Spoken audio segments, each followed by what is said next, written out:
A Minnesota man is in custody on charges of arson after police say he set fire to his own home and then blamed Obama for it. He not only blamed Obama, but he also blamed the CIA. 49-year-old Ronald Gary Bailey. And police had actually reported that a fire was coming from his home at about 9 p.m. on the 1st of December. So this happened a while back. Now, according to court records, Bailey asked firefighters responding to the call when they would be finished putting out the blaze so he could start the rest of his house on fire.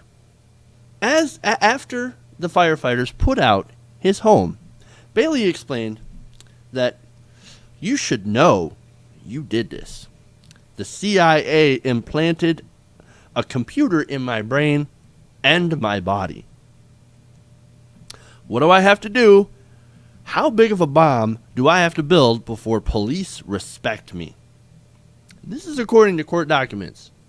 Okay. He told these firefighters that this guy was armed. So it's pretty dangerous to have a guy like this that also has a gun. Now, he had a .380 caliber pistol. The funny part is that Bailey had actually told officers that he was a cyborg. That he was the first half-man, half-robot created by the government. This dude is unhinged. There is no sense left in this guy's head. He literally thinks that he's created by the CIA and the government. That he's a robot.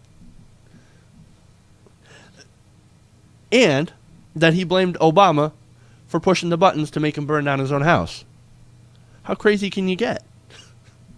And scary at the same time that this guy was running loose, armed. He also threatened to burn down his entire neighborhood if he was released.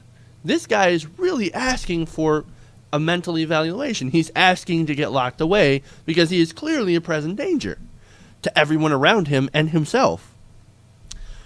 And this isn't the first time this guy had came unhinged like that. He had actually been in trouble. In 2006, he was charged with fleeing from an officer, and he was released due to mental illness. Now, that should be a red flag right now. Now, because of that, he was actually barred from owning a handgun, but, as you can see, gun laws aren't exactly the best that they could be in this country, so, of course, he somehow got a firearm. Now, that's not exactly the main focus of the story. I really think that there's a big problem with mental health in this country, is that we let people like that run free, and they could harm themselves or their entire neighborhoods. This guy was a menace. And it sounds like he was listening to too much right-wing radio. I wouldn't be surprised if he was listening to Alex Jones.